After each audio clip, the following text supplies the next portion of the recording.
Ada berita sontoloyo teman-teman, dari saya tidak tahu ini mau komentar apa ya, yang dimana kalau kita melihat ini sungguh lucu, ini lawakan ya teman-teman. Ada seorang kiai apa namanya? Kiai teman-teman, menganggap Miftah ini sebagai seorang panutan, pemimpin terbaik ya. Kita butuh pemimpin seperti Gus Miftah katanya. Kata si kiai. Banyak sekali lawakan di Indonesia ini teman-teman, di mana orang-orang seperti Miftah malah mendapatkan panggung dan mendapatkan simpatik. Dukung Miftah, sokong Miftah, jaga Miftah, lindungi Miftah. Para kabib sontoloyo yang mendukung Miftah. Sedangkan di sini kalau kita mau berbicara toleransi, Miftah ini di dalam bertoleransi dia menggadaikan akidah teman-teman. Ya, bagaimana mungkin kita bisa menganggap Miftah ini panutan, pimpinan yang kita butuhkan di Indonesia? No, dikira di Indonesia tidak ada lagi panutan. Panutan siapa Miftah ini? Ya, panutan siapa? Sampai-sampai dia butuh, Indonesia butuh pemimpin seperti Miftah. Jadikan dia presiden, biar jadi sontoloyo negara ini. Saya kemarin melihat bagaimana cara Miftah menjelaskan tentang hukum mengucapkan selamat Natal. Bagaimana kita mengucapkan selamat Natal? Katanya boleh hukumnya. Hukum dari mana? Hukum endulmu itu. No, kalau kita menyaksikan ada orang menyatakan selamat Natal kepada orang non-muslim. Saya punya banyak kenalan orang non-muslim, tapi saya tidak ujuk-ujuk mengucapkan selamat Natal kepada mereka. No, karena mengucapkan selamat Natal artinya kita sudah mengatakan, memberikan keyakinan kepada mereka kalau agama mereka itu benar. Masa Miftah tidak paham dengan hal ini? Kalau pemahaman orang seperti Miftah akan membuat orang itu semakin yakin terhadap agama mereka masing-masing, maka selesai urusan agama teman-teman ya, selesai urusan agama. Coba kita simak bagaimana dia menjelaskan tentang hukum, sampai-sampai ada kiai menganggap dia itu panutan ya, pimpinan yang dibutuhkan Indonesia. Sontoloyo mengenai hukum mengucapkan selamat Natal. Mengenai hukum mengucapkan selamat Natal. Orang yang pertama kali datang ke pondok saya dengan mengucapkan selamat Hari Raya Idul Fitri adalah pondoknya orang Aji ya. Pondok Ora Aji. Kok ada pondok Ora Aji? Pak Dibagi adalah tetangga saya yang Katolik. Maka kemudian ketika datang Hari Raya Natal, tetangga saya orang pertama, ya Allah. Ya ini hanya cerita ya, ini hanya cerita seolah-olah orang Kristen itu toleransinya begini. Jadi kita harus mencontoh Kristen dalam toleransi. Islam nyontoh Kristen. Bayangkan kesan yang didapatkan oleh umat Islam nyontoh Kristen. Lihat loh Kristen loh. Kristen itu akhlaknya, adabnya kepada kita di saat Hari Raya Idul Fitri begini, mempromosikan Kristen teman-teman. Sehingga apa? Nanti akan banyak orang murtad kalau begitu. Kita harus contoh mereka. Mereka mengucapkan salam, kita mengucapkan salam. Ini liberal dan akidah tauhid orang ini bobrok teman-teman. Ya, bobrok tauhid seperti ini. Panutan terbaik. Indonesia butuh seperti ini? Nggak butuh. Jangan gadaikan akidah kita hanya demi toleransi. Saya terdekat adalah seorang Katolik. Apakah saya hanya akan diam? Tentunya tidak. Saya akan datang kepada mereka dan akan saya ucapkan selamat kepada mereka.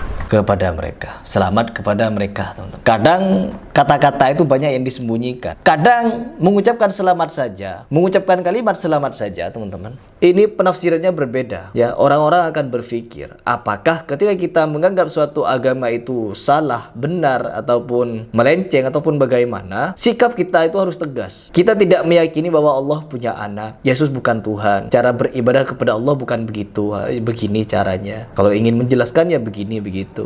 Dan kita sebagai orang yang saat ini tengah menyoroti sikap dan tanduk Miftah, ini sungguh sangat luar biasa. Sungguh-sungguh luar biasa. Orang seperti ini mendapatkan panggung yang begitu megah, sampai sedunia bisa melihat, menyaksikan dia. Ketika dia mengucapkan kalimat goblok pun, Afrika, Inggris, Arab Saudi, Malaysia turut angkat bicara. Oh, dagelan sekali ya, sontoloyo sekali ya. Dimana katanya dia akan datang. Ya memang jelas ada video dia yang menjelaskan seperti itu. Dan miris teman-teman. Dan saya yang paling heran, Pak Prabowo itu hanya mendengar dari kalimat Miftah sebagai seorang yang toleransi. Ya Ustadz Khalid Basalamah toleransi, Ustadz Syafiq, Ustadz Firanda dan lain Ustadz dari Salafi juga banyak yang toleransi. Tapi toleransinya tidak bablas. Mereka mempertahankan akidah, mempertahankan tauhid. Mereka tahu cara bagaimana bertoleransi, bagaimana untuk menciptakan kerukunan antar beragama, ya, kerukunan antar beragama. Tetapi di dalam perkara akidah, dakwah tauhid, dari dulu, dari zaman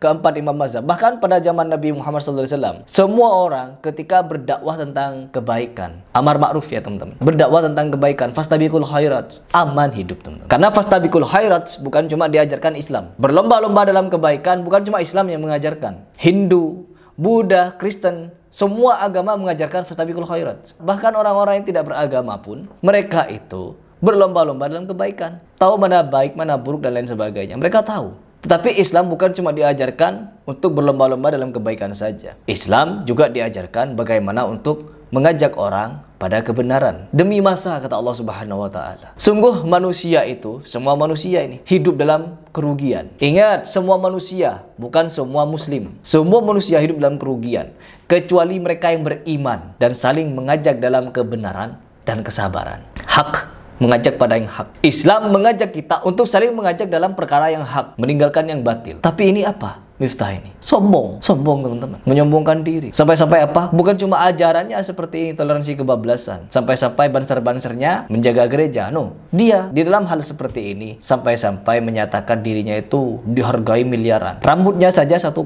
M, apalagi kepalanya. Kalau memang mau bukti itu kan rambutnya harus dipotong, mau dibeli orang. Nah, kalau kepalanya apa harus dipenggal kepalanya, lalu dijual gitu, dijajakan di jalan-jalan. Ini kepala Miftah siapa yang mau? Apa harus seperti itu? Ini rambut Miftah. Ya, dagelan, sontoloyo pokoknya. Orang yang mau berpikir kritis, mencermati kalimat-kalimat dia, hanya dagelan sontoloyo. Na'udzubillah. Kalian mau apa sebenarnya? Ya, para pendukung Miftah, orang-orang yang menyupport Miftah, kalian mau kemana? Ya, mau apa kalian? Mau sampai kapan? Ya, silakan dipikir. Toleransi yang kebablasan dinyatakan oleh dia akan datangi orang-orang Kristen dan mengucapkan selamat. Sontoloyo. Orang-orang Muslim yang mengatakan bahwasanya boleh saja mengucapkan selamat Natal, saya berani sumpah ikhwah, orang ini tidak punya ilmu agama dan imannya masih sangat tipis. Nggak bisa saudaraku mengucapkan selamat Natal kepada orang Nasrani sama mengatakan selamat Allah punya anak. Bagaimana bisa Anda berani mengatakan Allah punya anak? Itu kalimat yang sangat berat, ya kan gitu. Tidak boleh. Allah Subhanahu wa taala itu la syarikalah, tidak ada sekutu baginya. Lam yalid wa lam yulad, tidak beranak dan tidak diperanakan. Dan Allah Subhanahu wa taala telah mengkafirkan orang-orang Nasrani dalam surah Al-Maidah, a'udzubillahi minasyaitonir rajim, laqad kafara alladziina qalu innallaha tsalitsu tsalatsa. Allah telah kafir orang-orang Nasrani yang mengatakan trinitas. Nggak boleh. Ngucapin selamat berarti selamat atas keyakinan kalian yang Allah sudah cap mereka kafir dengan itu. Bagaimana bisa dikatakan untuk menjaga hubungan dengan mereka? Kalau Anda menjaga hubungan dengan orang non-muslim, orang Nasrani dengan berteman, bertetangga, partner bisnis, kan gitu. Orang tua kita yang kafir kita silaturahim, tetap berbakti padanya. Kerabat-kerabat yang masih non-muslim kita silaturahim, jenguk kalau sakit, membantu orang miskin mereka. Boleh saja. Tidak ada yang larang dalam Islam itu. Tapi jangan sama sekali berhubungan dengan masalah keyakinan dan ibadah mereka.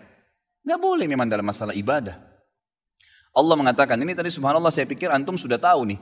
Ya, makanya saya ulangin lagi sebab turunnya surah Al-Kafirun. Al-Mughirah telah datang kepada Nabi SAW mengatakan, wahai Muhammad, Mekah kita bagi dua saja. Sehari buat kamu, sehari buat kami. Kata Nabi SAW, saya belum faham, coba jelaskan lagi. Kata dia, sehari Muhammad, kau dukung ibadah kami, kau ucapkan selamat buat kami, kau ikutin ajaran-ajaran agama kami. Sehari lagi besok kami ikutin agamamu, kami ucapkan selamat untukmu, kami dukung ibadahmu. Apa jawaban Nabi SAW? Sehari-sehari. Biar adil. Kata Nabi SAW, tidak boleh.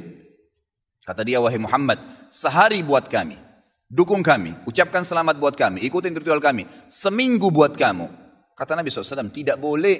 Muhammad, sehari buat kami, sebulan buat kamu. Tidak boleh. Sehari Muhammad buat kami, setahun buat kamu. Tidak boleh, kata Nabi SAW. Terakhir, hai Muhammad, sehari buat kami, seumur hidup buat kamu. Sehari kamu ikutin kami, dukung ritual kami, selamat buat kami. Kalau pakai akal sehat, kalau pakai akal manusia, bukan akal sehat, akal manusia saja secara biasa, kan gitu. Kita pikir, oh lebih baik sehari kita ikutin orang kafir, dukung saja, ucapin selamat sama dia, selesai. Seumur hidup akan masuk Islam. Apa jawaban Nabi SAW? Tidak boleh. Lalu Jibril alaihissalam datang pada saat itu langsung membawa surah Al-Kafirun. A'udzubillahi minasyaitonirrajim. Qul ya ayyuhal kafirun. Katakan kepada orang-orang kafir. Orang kafir ini semua yang tidak syahadat, yang tidak mengatakan asyhadu an la ilaha illallah wa anna Muhammad Rasulullah, kafir. Jelas kafir, dan itu Allah yang mencap mereka kafir, gitu kan?